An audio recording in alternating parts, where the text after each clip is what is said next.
Rohtak range की ADGP ममता सिंह पहुंची बाडड़ा, जनता से किया सीधा संवाद। बाडड़ा थाने का भी किया औचक निरीक्षण, जो भी समस्याएं आई उनका जल्द समाधान का दिया भरोसा। डीएसपी आओगा 10-20 आदमी इकट्ठे कर दिए, हमने चौकीदार हमने 20-30 आदमी इकट्ठे कर दिए जी। तो आया डीएसपी साहब बैठ गया जी, बैठ के कहने लगा बोला भाई अच्छे स्कूल में बालकान पढ़ाओ, अच्छी भैंस पशु पालो, अच्छी चीज ये करो। गांव वाले बोले गजब का डीएसपी है तो भाई, इससे बढ़िया तो डीएसपी हो ही नहीं इसका भाई। तो मैं भाई बहुत बढ़िया बात जी। वो 10 दिन पाछे जी को चांदवास में रोड़ा हो गया जी, और वो डीएसपी 1.5 लाख बैठ है जी। अब 1.5 लाख रुपये जो वही 1 लाख ले ले, 50,000 रुपया का तो उनका दूध बाज है। मैं आ गया जी बारडा, मैंने वो चांदवास वाला आदमी मिल गया, वो मैंने कहने लगा बोला भाई 50,000 का दूध बाज है सरपंच से, यो 1.5 मांगे सर। मैं उसका दफ्तर में बढ़ा जी, मैं बोला डीएसपी साहब तो जमा डूबे गया गामा में, तो तू दफ्तर दे इसे और तू आड़े रुपया खातर तू कर ला रहा। बोला प्रधान जी हमारी न्यारी बात है, जो न्यारी बात मत हो जाए तो जी सारा काम बढ़िया हो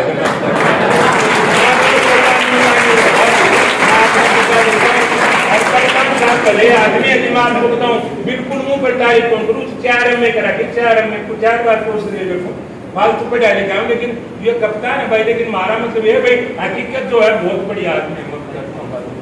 जगह पर आपने बारडा सुना थे, थोड़ी और सारी बातें का आपने पता चल जाएगा, तो इसलिए आपका भी मोह से बारडा तो हो जाए। तो आपका बहुत बहुत धन्यवाद, आप यहाँ आए, सारे भाई आए, मेरे साथी हैं सारे, कोई जूनियर है कोई सीनियर है, इनका भी बहुत अच्छा से होगा जी। आपने भी ये चीज करी, बहुत बहुत धन्यवाद।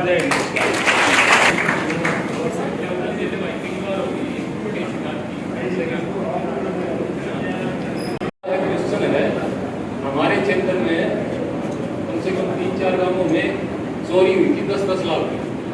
क्या वो चोर प्रेस हो पाएंगे? लेकिन FIR नंबर 0055 उसमें कोई कार्रवाई नहीं हो रही, क्यों नहीं हो रही, किस वजह से देरी हो रही है, ये पता चल नहीं रहा क्या बात है। और समाज कहीं ना कहीं एक दूरी है। दूरी इस तरह से है कि जो वेल कनेक्टेड है या जो से इन्फ्लुएंशियल है, चाहे वो पंच की कैपेसिटी में है, चाहे सरपंच की कैपेसिटी में, चाहे जिले के आप व्यापार मंडल के प्रधान हैं या आप किसी और कैपेसिटी मौजूद हैं, आपकी एक्सेस थाने चौकी और SP के दफ्तरों में बड़ी आराम से होती है। आप लोगों को भय भी नहीं है, डर भी नहीं, आप जाते अपनी बात रखते हैं।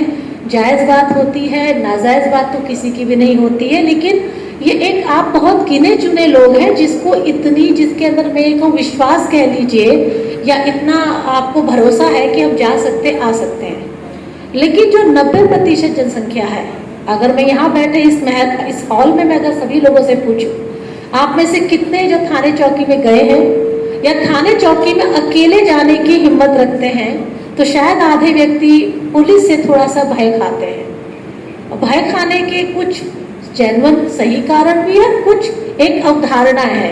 अवधारणा है, सबसे बड़ी अवधारणा है कि पुलिस की ना दोस्ती अच्छी ना दुश्मनी अच्छी, कि दूर रखो। एक टाइम तो वो था कि घर में अगर पुलिस आती थी, हालांकि अब वो माहौल नहीं रहा, लेकिन हाँ कुछ हद तक पूरा मिटा भी नहीं है कि घर में अगर पुलिस आती थी तो 4 अड़ोसी पड़ोसी जाने के बाद पूछते थे किस लिए आई थी, क्योंकि पहला इंप्रेशन होता था पक्का कुछ गलत काम है। यही वजह है कि लोग पुलिस का अपने घर में आना, खास तौर पे पुलिस की जिप्सी से 4 वर्दी वाले अगर आपके घर में उतरेंगे तो लोगों को बहुत सहज महसूस नहीं होता, वो उस परिस्थिति को अपने से दूर रखना चाहते हैं। हालात यह है कि मेरे अपने रिश्तेदारी में अपने सगे संबंधी भी पुलिस को एक हवा बना के रखा हुआ है कि पता है आंटी पुलिस है, जेल में बंद कर देगी।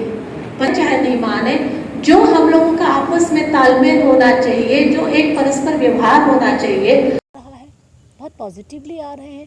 खुल के उन्होंने अपने विचार रखे, हमारी कमियां भी बताई हैं, कहाँ पे हम इम्प्रूवमेंट कर सकते हैं या किन क्षेत्रों में अभी अधिक और गौर करना है, और यही हमारा मकसद था। है इलीगल कोई भी एक्ट होता है, चाहे वो जुआ है चाहे कोई और भी है, संज्ञान में आने के बाद तो पूरी कार्रवाई की ही जाएगी।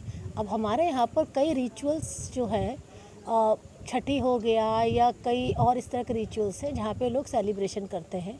सेलिब्रेशन की आड़ लेकर के अगर कोई क्राइम कर रहा है तो देखिए क्राइम तो क्राइम है, उसको सेलिब्रेशन की कवरेज की आड़ में उसको कोई भी जस्टिफाई नहीं कर सकता है। आज क्योंकि ये पहली बार मेरी संज्ञान में आई थी कि इस तरह का, कि दिवाली पर तो मैंने सुना है और वो एक रिचुअल होता है, दिवाली पे जुआ खेलना और जीतना एक लक्ष्मी की पूजा के साथ साथ एक पुराने ज़माने से रिचुअल है। हम दिवाली के दिन भी पूरा सख्ती रखते, दिवाली को ख़ास तौर पर जुआ वगैरह ना खेला जाए उस पर निगरानी रहती है। तो छठी पर भी अगर ऐसी कोई बात है तो उतनी सख्ती से कार्रवाई की जाएगी।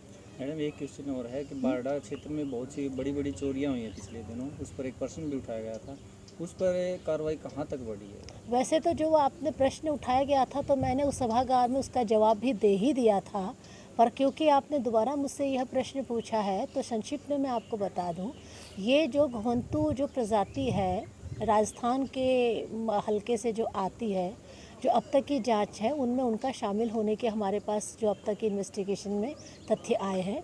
और घरों की चोरियां और सरसों की चोरियां, दो तरह की चोरियां इन प्रजाति के जो क्रिमिनल्स इन्होंने की थी और ये लगी हुई है, पूरी तरह प्रयासरत है। परंतु जैसा मैंने बताया घुमंतू प्राणी है, एक जगह टिकते नहीं हैं। आज उन्होंने हरियाणा में की, हो सकता है कहीं एमपी या राजस्थान में किसी एरिया में कर रहे हों, तो सर्विलेंस और इंफॉर्मेशन नेटवर्क के थ्रू उनको जल्दी से जल्दी गिरफ्तार करके और इन केसों को सुलझाने